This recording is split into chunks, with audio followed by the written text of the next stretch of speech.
Bom, vamos fazer aqui uma breve revisãozinha sobre como ocorrem as reações de alcenos, né? Ou alquenos, é a mesma coisa. E, bom, um alceno vai ser sempre aquela molécula em que temos uma ligação dupla, né? Em uma das ligações. Tal como essa molécula aí, né? Onde temos aí quatro átomos de carbono e uma dupla ligação. Beleza? Então, as reações de alcenos e alquenos, elas, no geral, né, que são as mais conhecidas, ocorrem com a adição de um halogeneto de hidrogênio, né, como o HBr, ok? Ou outros, né, outros como o HF, o HI e o HCl.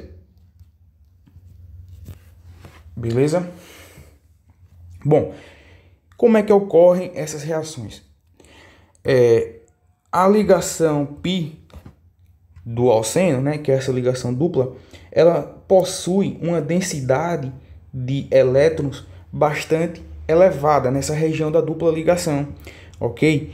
Já o halogeneto de hidrogênio, ele também possui uma carga parcial bastante relevante para que ocorra esse tipo de reação.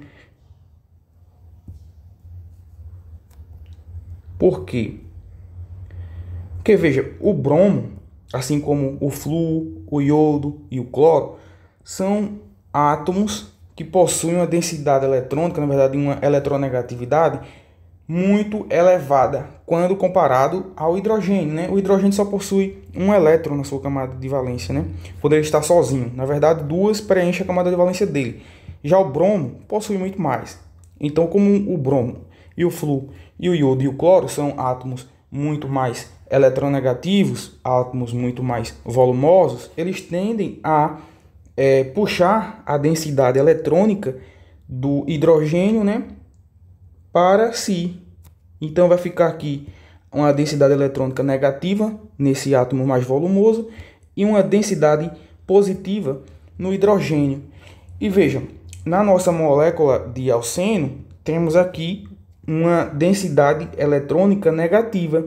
O alceno ele vai tender a capturar esse hidrogênio por meio de um ataque eletrofílico, ok? E aí o que acontece? Vai haver a adição desse hidrogênio na molécula, certo? A dupla ligação ela é quebrada e fica esse hidrogênio adicionado à molécula, ok? Sendo que nessa molécula, nesse átomo de carbono especificamente, já tinha mais dois átomos de hidrogênio. E o que acontece? Esse átomo agora ele está completamente estabilizado, né? Já esse outro átomo aqui, ele vai ficar com uma carga positiva devido à ligação que está faltando nele, né? Na verdade, ele tem outro hidrogênio aqui, só que ele está precisando de outra ligação para ficar estável. Só que, da mesma forma que ocorre o ataque eletrofílico nesse hidrogênio, também ocorre a quebra dessa ligação, formando aqui o brometo. O par de elétrons que está sendo compartilhado aqui é direcionado para o bromo, formando o brometo, que tem uma carga negativa, né? Então, como ele está muito negativo, ele vai tender a compartilhar um par de elétrons. E justamente ele vai compartilhar com esse carbono que está com a carga positiva e precisando ser estabilizado, ok? Então, esse parzinho de elétrons do brometo faz o ataque nucleofílico a esse carboninho aqui e temos aqui a formação de uma nova ligação, que é justamente essa molécula aqui, com o bromo nessa posição aqui, estabilizando esse carbono que estava com a carga positiva. E também o bromo que estava com a carga negativa, né? Mas, veja, esse carbono que tem uma carga positiva, ele é chamado de carbocátion. E esse tipo de reação, ela também obedece a reação obedece ao princípio, né? Na verdade, o postulado de Markovnikov, que diz o seguinte, que o ataque nucleofílico vai ocorrer no carbocátion mais estável da molécula, ok? E sabemos que o carbocátion mais estável será sempre aquele que é o terciário ou secundário, né? Sendo que o terciário é o carbocátion mais estável do que o secundário. O carbocátion primário, quase não há a formação de uma substância, havendo aí a presença de um carbocátion primário. Porque o carbocátion primário ele tem uma energia de ativação muito maior quando comparado a um carbocátion secundário e também um carbocátion terciário por sua vez, ok?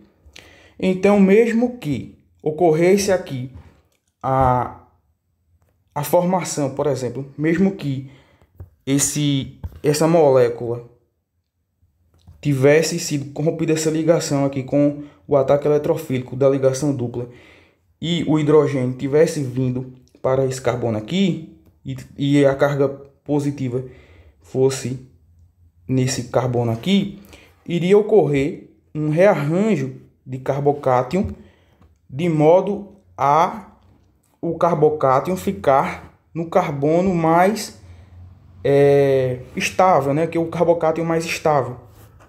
Ou seja, voltaria para isso daqui, em uma etapa que se chama a etapa lenta, onde tem um intermediário. Então, o intermediário formado com o carbocátion seria, através de um rearranjo de hidreto, seria esse carbocátion aqui, que é o mais estável, formando novamente esse produto aqui no final, né? Que seria mais ou menos essa estrutura. Aqui teria o hidrogênio, que seria migrado daqui para cá, na verdade, e o hidrogênio ficaria aqui e a carga ficaria nesse carbono, porque é o carbono mais estável, né? O carbocátion mais estável, o carbocátion secundário, beleza? Bom, é esse o mecanismo de Markovnikov, onde o ataque nucleofílico vai ocorrer no carbocátion que for mais estável, né? E, bom, esse é um carbocátion secundário. Pode ter um carbocátion terciário, que também é bastante comum, onde temos aqui uma molécula, desenho normal, uma molécula hipotética, onde temos uma dupla ligação aqui, e aqui temos o nosso CH3, né, grupo metil. Bom, e temos aqui o nosso reagente, digamos que seja o HBr, e o que acontece? Nós sabemos que a dupla ligação vai fazer um ataque no hidrogênio, e aí essa ligação aqui vai ser rompida. A ligação é rompida, beleza? A ligação é rompida, o hidrogênio capturado veio para um desses carbonos, ficou uma carga positiva nesse carbono aqui, e aí esse carbocátion é um carbocátion secundário, só que ele poderia ser um carbocátion terciário, não é mesmo? Por quê? Porque temos esse carbono aqui, ó. Esse carbono é um carbono terciário, ele está ligado a 3 outros átomos de carbono, então ele é mais estável. Então vai haver um rearranjo aqui de hidreto, né? Onde esse hidreto vai vir para cá, e aí a carga vem para cá, depois esse hidrogênio vem para cá, a carga vem para cá, e por último um hidrogênio daqui vem para cá e a carga fica aqui. Agora a carga parcial fica nesse carbono, porque esse carbono é o que vai formar o carbocátion terciário, o carbocátion mais estável, e que agora pode ocorrer o nosso ataque nucleofílico desse parzinho de elétrons aqui e formando aqui uma nova estrutura. Beleza? A nova estrutura, obviamente, vai ser o bromo aqui, né? Que ele veio para cá. E essa ligação aqui foi perdida, né? Bom. Então vai ser esse o nosso produto. Houve um rearranjo na estrutura, de modo a tornar o carbocátion no carbono terciário. E beleza, por via de regra, acontece dessa forma, obedecendo o enunciado de Markovnikov, né? O carbocátion é mais estável, é formado na etapa lenta e temos depois o ataque nucleofílico nesse carbocátion mais estável. Lembrando que o ataque desse brometo ele é mais rápido porque é uma etapa rápida, né? A energia de ativação necessária para a formação dessa molécula aqui, ó, para sair disso e se tornar isso, esse ataque aqui desse brometo é muito mais rápido do que a formação do carbocátion aqui, inicialmente quando a dupla ligação captura um hidrogênio, né? Faz um ataque eletrofílico, beleza? Bom, só que temos exceções, nem sempre a reação vai obedecer o enunciado, né, de Markovnikov, porque sabemos que o brometo na presença de peróxido não obedece à regra de Markovnikov, ou seja, não vai haver o rearranjo de carbocátion para se obter o carbocátion mais estável. Então, essa reação aqui é desconsiderada.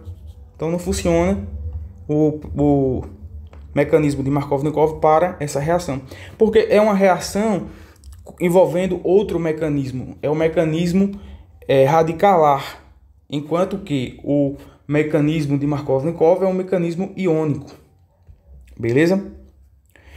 Então a exceção é quando tem o halogênio, especificamente o brometo, somente o brometo e um peróxido. Então a única exceção é com o brometo na presença de peróxido. Bom, pode haver também, né, as reações de formação de álcool, ok? Que se dá da mesma forma, onde temos a nossa molécula com a dupla ligação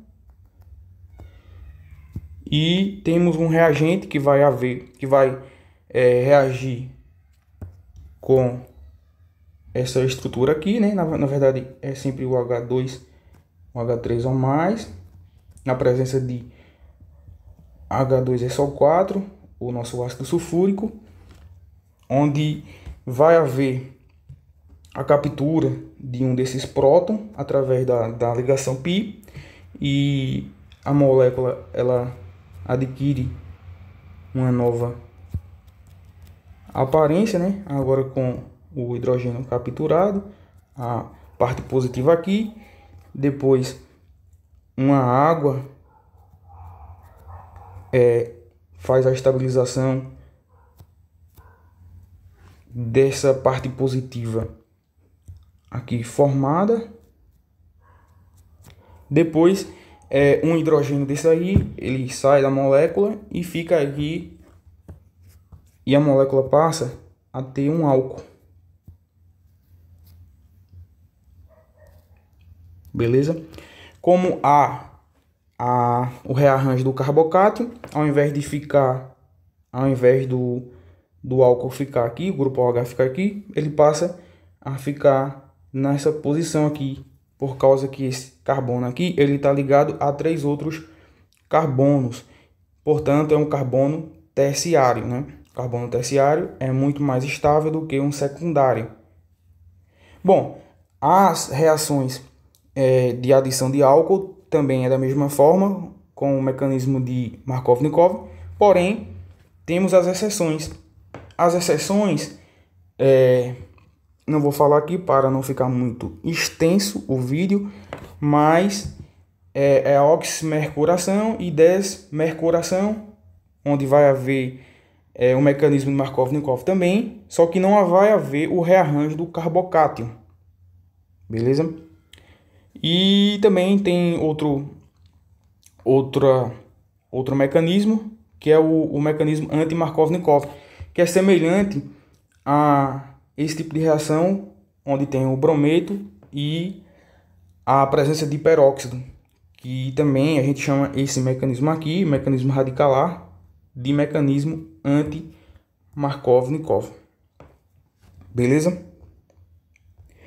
Temos ainda também reações de hidrogenação, né? Onde temos o hidrogênio na presença de algum metal, tipo o paládio, a platina, enfim, o níquel. A função desses metais é justamente reduzir a energia de ativação do processo envolvido, e vai haver também, da mesma forma, a quebra da dupla ligação do alceno, e essa dupla ligação desses carbonos é rompida, e o hidrogênio se liga aos respectivos carbonos da dupla ligação, sendo que eles ficam na mesma posição, né? Então, se esse hidrogênio ficou nessa posição aqui da molécula, esse outro hidrogênio, né, que era uma dupla ligação inicialmente, né, tem um rompimento, e aí temos aqui a nossa nova ligação. E nessa nova ligação, a posição dos hidrogênios é igual. Então, se eles estão entrando no plano, o primeiro hidrogênio está entrando no plano, obviamente o segundo também vai estar entrando no plano. Beleza? Temos ainda a reação de halogenação, onde temos o Cl2, o Br2.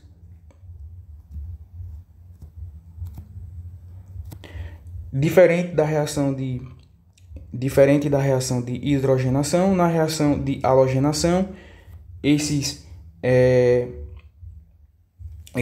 reagentes, eles vão fazer o ataque nucleofílico. Na verdade,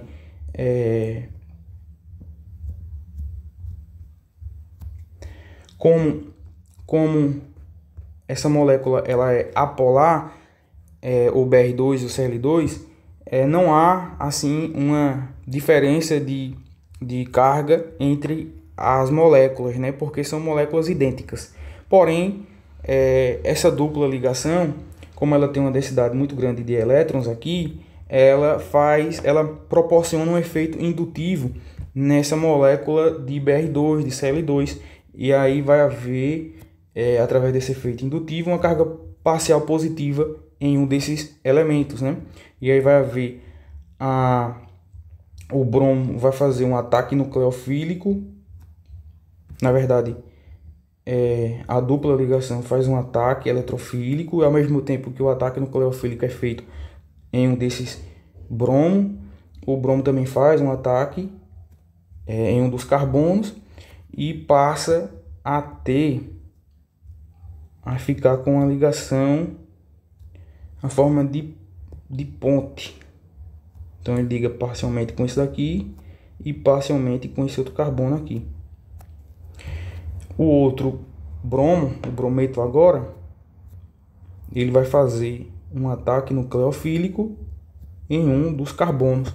Ele pode fazer um ataque nucleofílico tanto nesse carbono aqui quanto nesse outro carbono, mas o ataque nucleofílico vai ser sempre por trás desse bromo. Então o ataque vai ser por baixo, na verdade por baixo, né?